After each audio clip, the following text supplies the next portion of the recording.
meu nome é Paula Carilo, eu sou apresentadora do Gama Sexy na TV Web. E com vocês eu vou apresentar consultas com médicos conceituados em Indaiatuba e toda a região. Vou tirar as suas dúvidas ginecológicas, dúvidas de urologia, dúvidas de gravidez na adolescência. O nosso programa é um programa interativo e de utilidades públicas. Trazemos e tiramos dúvidas para todos vocês, para meninas, para adolescentes, para mulheres casadas. O nosso programa tem a real intenção de interagir contigo, mulher, que tem dúvidas sobre sedução, que tem dúvidas sobre saúde, tem vergonha de perguntar. Teremos aqui um espaço aberto para todas vocês que querem saber as dúvidas de como saber usar o seu corpo, de como saber usar a sua criatividade e saber usar o que tu tens de melhor. E principalmente como ter saúde ginecológica, urológica e saber uma saúde mental, que a mente é tudo na vida da gente. Então nós precisamos estar abertas ao conhecimento, precisamos estar abertas às novidades e hoje teremos com vocês uma entrevista com um urologista muito conceituado em Indaiatuba, Dr. Roberto Schuff Filho, que tirará dúvidas de muitos homens que têm vergonha de perguntar sobre doenças, sobre dúvidas e sobre mitos. Estamos hoje com o Dr. Roberto Schuff Filho, urologista muito conceituado da nossa cidade. Doutor, boa noite. Boa noite. Eu gostaria de saber qual a importância do urologista na vida do homem a partir dos 40 anos. Sem dúvida nenhuma, é extremamente importante na prevenção das doenças prostáticas, principalmente do câncer de próstata, que, se diagnosticado a tempo, você consegue curar e dar uma sobrevida boa para o paciente. E a partir dos 40 que começa o exame, ele tem algum sintoma antes disso? Ele desenvolve alguma dor, algum incômodo? Sem dúvida nenhuma. A maior parte dos problemas da próstata são benignos e eles começam a se manifestar a partir dos 40, 50 anos de idade e esses sintomas estão principalmente relacionados com a dificuldade miccional. O homem tem vontade de urinar frequente, porque urina mal, né? Não consegue colocar para fora toda a quantidade de urina que ele tem na bexiga. Então, com isso, ele acorda à noite várias vezes para urinar, o jato da urina é fraco, ele tem que fazer força para urinar e, normalmente, demora para iniciar a micção. Nossa, e dói ou alguma parte da bexiga, ou só a parte funcional de mixar, mesmo que não funciona bem? A dor é mais frequente quando o indivíduo já tem uma próstata muito aumentada de tamanho, já está retendo uma quantidade muito grande de urina na bexiga, então é o desconforto de ter uma bexiga cheia o tempo inteiro, é aquela dor de vontade de urinar e que, se ele não cuidar a tempo, ele pode apresentar um quadro que a gente chama de retenção urinária e ter que se dirigir até um pronto-socorro em esquema de urgência para que seja sondado e retirada a urina através de sonda, né? Certo. E geralmente todos os casos que aparecem no seu consultório já são casos cirúrgicos ou dá para fazer uma prevenção? E que idade tem que ser feita? Só aos 40? A partir dos 40 anos, anualmente, o homem deve submeter-se ao exame de sangue, que é o PSA, ao toque retal para avaliar o tamanho e a consistência da próstata e ao exame de ultrassom quando necessário. Certo. Eu não sabia. E o tabu que se gera em volta do exame? Hoje já diminuiu muito, porque a Sociedade Brasileira de Urologia tem feito divulgação até em horário nobre, nos canais de televisão, no rádio, jornal, Então o homem já entendeu a necessidade de fazer essa avaliação preventiva anualmente.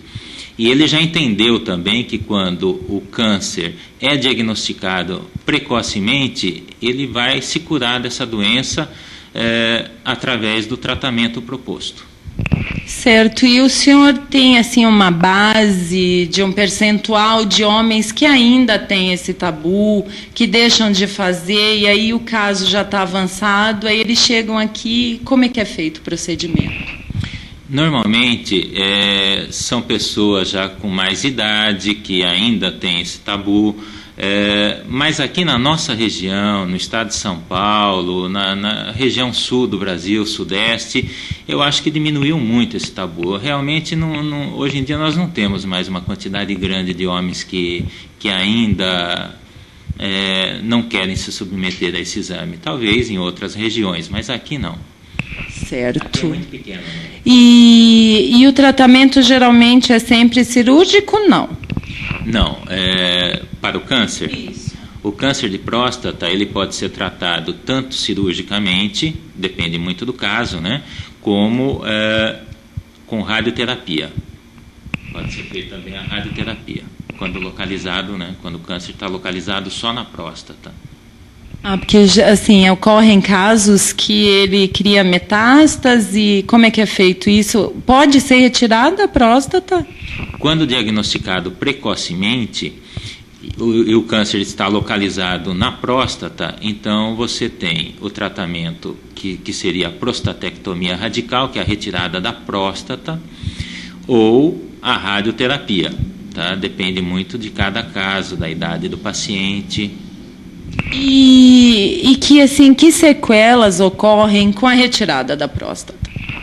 Inicialmente, o homem pode apresentar, após uma cirurgia de prostatectomia, uma incontinência urinária que deve melhorar com o decorrer do tempo. Alterações miccionais, às vezes também ele tem dificuldade por uma estenose do colo da bexiga, também ele vai ter dificuldade de esvaziar a bexiga. E impotência também no início do pós-cirúrgico, né, nos primeiros meses, o homem tem um grau alto de impotência. E ocorrem casos que mesmo depois desses meses a impotência fica? Hoje em dia, com as técnicas cirúrgicas mais modernas, o homem recupera uma boa parte da ereção espontaneamente. No começo a gente tem que usar alguns medicamentos para poder fazer com que ele consiga ter uma ereção satisfatória. E mesmo assim ocorre ejaculação, porque eu vi comentários de maridos de amigas que tiveram problemas parecidos e que tinham medo de operar e depois não conseguir nem a ereção e muito menos a ejaculação. A ejaculação ele não vai conseguir, porque quando você retira a próstata e a vesícula seminal junto, porque eu disse que a cirurgia é retirada em bloco a próstata, então você está tirando todos os órgãos por onde passaria o esperma e seria eliminado, né? Então não tem como, aí não tem mais fertilidade, não tem mais eliminação de esperma. Doutor, eu queria saber agora a respeito de doenças sexualmente transmissíveis. Qual a mais importante, a que tem aparecido mais, a mais comum entre os homens? Sem dúvida nenhuma, a doença sexualmente transmissível mais comum entre os homens é o HPV, é o condiloma. E quais os sintomas que ela acarreta nos homens? Normalmente ela se manifesta como uma verruga na região do pênis e do prepúcio. Como nas mulheres. Isso cria alguma ardência e antes das verrugas não sente mais nada, nenhum prurido, nada assim? Não, em relação ao HPV não. Outras doenças podem estar relacionadas com prurido, mas o HPV não. E quanto tempo leva incubado o HPV no homem para se manifestar? Pode levar até 3, 4 meses para se manifestar. E qual o tratamento nele? Normalmente a gente faz uma biópsia para ter a certeza do diagnóstico e a eletrocoagulação ou a cauterização química da verruga. E aí a cura é certa. Nós temos que fazer o acompanhamento por um período de 2 anos para ver se o indivíduo não vai apresentar uma recidiva da doença. E assim, a partir do momento que é feito o tratamento e esse acompanhamento entre os 2 anos, ele pode se relacionar sexualmente normal?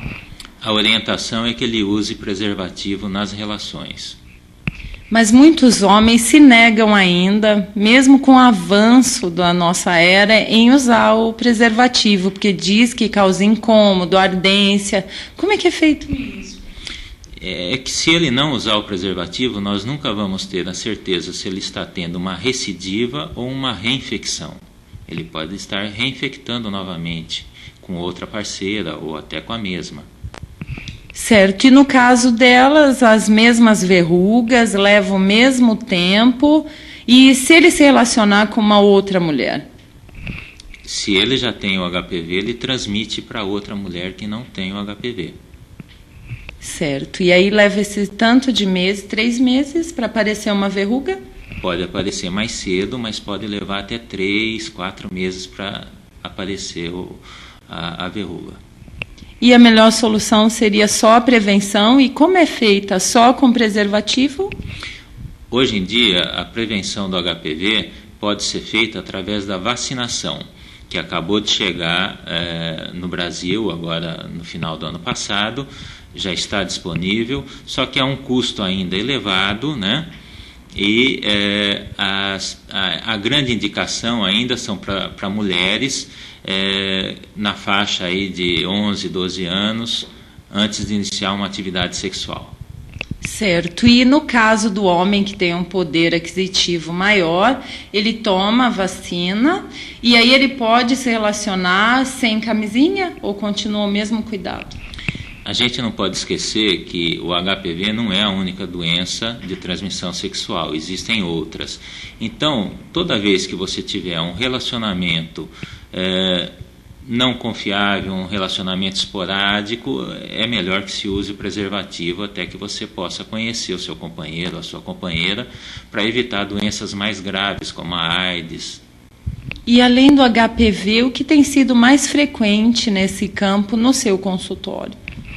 As uretrites também são doenças bastante frequentes, as balanopostites também, fúngicas, e infelizmente também a gente tem aí algum índice aí também de pessoas com HIV positivo, tal, que são descobertas até sem eles imaginarem que poderiam estar com uma doença dessas no exame de rotina, no consultório, porque realmente eles não se previnem para ter relações e é extremamente complicado hoje em dia, né? E no caso, assim, eu conheci alunas minhas, porque ministro cursos na área de sensualidade, né, assim como no meu programa, que elas, assim, não é muito frequente, mas eu achei interessante, queria ver se tu concordas com isso, de que, assim, elas conhecem um parceiro e aí começam a se relacionar alguns meses com ele, pega alguma intimidade e pedem os exames. O senhor acha viável isso, elas terem em mãos os exames de que estão sãs e eles também? Acho que isso funciona. Hoje em dia, muito paciente vem no consultório pedindo para realizar esses exames e dizendo que a companheira também foi ao ginecologista e pediu ao ginecologista esses exames porque eles pretendem iniciar uma atividade sexual. E eu acho sim que é válido, porque é importante. Só que o fato de você ter um exame negativo hoje não te deixa completamente tranquilo, porque você tem um período de incubação, chamado aí um período de janela, que você não vai ter uma positivação dos exames ainda. E quanto tempo levaria esse período? O ideal seria que o indivíduo, fazendo os exames hoje, repetisse esses exames daqui a 3 ou 6 meses, para que ele pudesse ter uma tranquilidade maior. E quais os exames que seriam precisos para isso? O ideal é fazer exames para a gente investigar se o indivíduo tem um HIV positivo, hepatites B e hepatite C, e também a sífilis, né? Certo. E quais os sintomas? Se falou muito de hepatite C, depois deu uma paradinha, né, por causa da HPV, que criou assim uma coisa muito grande, talvez pela frequência que ela está chegando. E a hepatite C, que ficou meio esquecida, ela aparenta algum sintoma de começo? No início, não. Assim como a AIDS, muitas vezes no início você não tem sintoma nenhum, quer dizer, você não tem como saber se a pessoa está contaminada ou não. E hoje em dia nós temos um grande número de pessoas no nosso país contaminadas, tanto com hepatite C, hepatite B e o HIV. E hepatite C, assim, depois de um tempo, qual o sintoma principal dela? As hepatites, muitas vezes, elas se cronificam, né? E elas vão causar lesões hepáticas. E as manifestações são relacionadas a essas lesões hepáticas que elas causam, né? Vai destruir o tecido hepático. É uma infecção crônica do fígado. Mas só que no caso da hepatite, das duas, no primeiro exame já é detectado ou não? Muitas vezes não. Você pode precisar repetir o exame. Se o indivíduo teve um contato recente e ainda está num período de incubação ou de janela, você tem que repetir esse exame futuramente. Por isso que eu falei que o ideal seria fazer um exame inicial e repetir com 3 a 6 meses. Certo. E a sífilis? Ela ainda está muito frequente e quais são os sintomas dela? Não, a sífilis já não está tão frequente no consultório, já não é uma doença que se diagnostique com muita frequência. Os sintomas dela é a lesão chamada de cancro, né? Cancro sifilítico na região do pênis. É uma ferida. E na mulher também assim? Na mulher também pode se manifestar, mas a pessoa pode nem perceber que teve essa lesão, ela pode passar desapercebida e a sífilis evoluir para uma sífilis secundária, até uma sífilis terciária, até uma neurosífilis. E as mulheres, doutor, com que frequência procuram seu consultório? É alta a frequência que as mulheres procuram o urologista, principalmente por causa das infecções urinárias e dos cálculos renais. Quais são as mais frequentes? As infecções de que grau urinário? São médios, são leves ou já são graves? As infecções urinárias a gente divide em altas e baixas, porque as infecções baixas são as cistites. A infecção alta é a pielonefrite, a infecção que já pegou o rim, né? Então, normalmente, a mulher procura o homem, o urologista, quando ela está com os sintomas da cistite, né? Que é a vontade frequente de urinar, a ardência na hora de urinar e muitas vezes a urgência miccional, aquela vontade que ela não consegue segurar até chegar ao banheiro, ela perde a urina na hora que dá vontade. E às vezes até o sangue que acompanha também a infecção, né? Isso assusta a mulher. E a nefrite? A nefrite já é uma infecção quando ela está pegando o rim, quando ela não foi tratada a nível de infecção baixa, né? Quando ela infeccionou a bexiga, então ela já sobe pelo ureter, chega até o rim, e aí já é um caso mais grave. Você muitas vezes tem que internar a paciente, porque os sintomas já são mais exagerados, né? Já tem vômito, febre alta, calafrio, apresenta até um grau de toxemia. E leva quanto tempo para chegar a esse grau?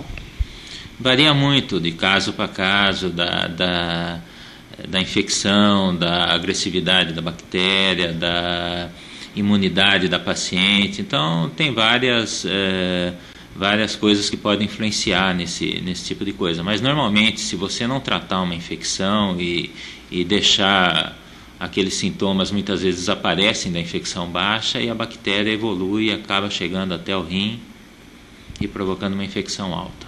Certo. E no caso dos cálculos, como que funciona? Há uma prevenção, há exames periódicos? O paciente que tem tendência a formar cálculo, tanto homem quanto mulher, tem que fazer uma prevenção também anual. Se essa frequência for muito alta de formação de cálculo, às vezes até semestral, Por quê? Você pegando um cálculo, diagnosticando um cálculo pequeno ainda num paciente, você consegue tratá-lo de maneira mais tranquila antes que ele tenha cólica renal, né? Certo. E no caso da nefrite, voltando um pouquinho lá atrás, e da cistite, o que acontece? É só por bactéria ou existe um fator a mais que pode acarretar esse tipo de infecção? Normalmente a infecção urinária é provocada pelas enterobactérias, são as bactérias que vivem no nosso intestino. E lá no nosso intestino elas fazem parte da flora intestinal normal. Pela proximidade que existe entre o ânus e a vagina, é muito comum a mulher ter infecção urinária porque a bactéria sai da região anal, vem para a região vaginal e acaba penetrando no trato urinário feminino e provocando infecção. No homem já é mais raro esse tipo de infecção. E no caso da mulher, qual a prevenção? Existe assim algum paliativo, algum tipo de higiene diferenciada para que isso não ocorra? É importante que a mulher tenha um intestino que funcione de maneira regular, diária.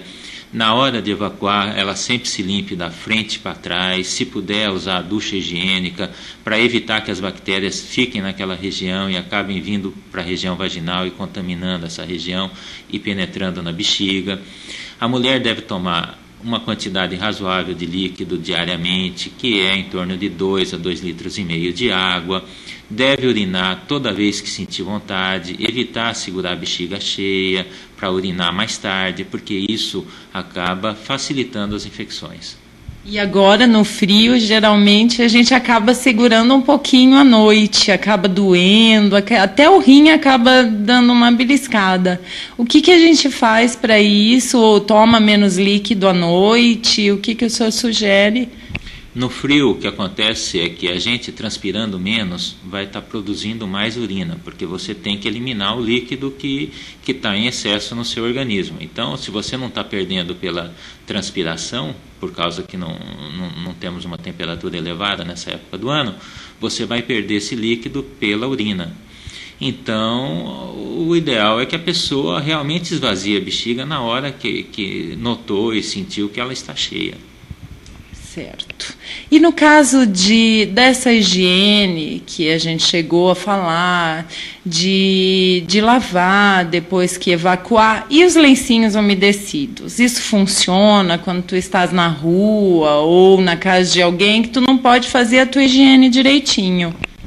Sim, os lencinhos são úteis, sim. Devem ser usados porque eles fazem aquilo que você conseguiria fazer se tivesse num banheiro apropriado para usar uma ducha higiênica. E da mesma forma que o papel, de frente para trás? Exato, sempre de frente para trás. Doutor Roberto, eu queria pedir que o senhor deixasse uma dica para os nossos jovens que estão iniciando a vida sexual agora. É importante que o jovem tenha sempre em mente a prevenção em relação às doenças, porque as doenças crônicas, elas não têm cura e vão acabar causando algum dano futuro para esse indivíduo e eventualmente até ocasionando a morte. Então é importante que toda vez que o indivíduo vá iniciar um relacionamento com uma pessoa desconhecida, ele tenha em mente a necessidade de usar o preservativo e evitar um grande número de parceiras. A monogamia é o ideal, porque hoje em dia o perigo de se contaminar com doenças importantes como a AIDS, a hepatite, é muito alto. Estamos finalizando mais uma entrevista com o urologista muito conceituado da cidade, Dr. Roberto Schuff Filho. Doutor, muito obrigada. Eu espero que o senhor tenha esclarecido algumas dúvidas de homens, adultos, maduros, desde adolescentes, mulheres, porque haviam muitos mitos que só homens vinham em consultórios de urologia. Eu gostaria de agradecer. Meu muito obrigada. O senhor tem mais alguma coisa a dizer? Eu que agradeço a oportunidade de poder ter falado ao público, esclarecido, e se tiverem alguma dúvida, que entrem em contato e a gente tenta esclarecer aí as dúvidas. Boa noite. Muito obrigada. Bom, chegamos ao fim de mais um programa Gama Sexy. Conto com vocês na nossa próxima edição. Traremos mais entrevistas, teremos enquetes, tiraremos suas dúvidas, darei dicas de sedução e teremos muitas surpresas para vocês. Conto contigo. Até mais.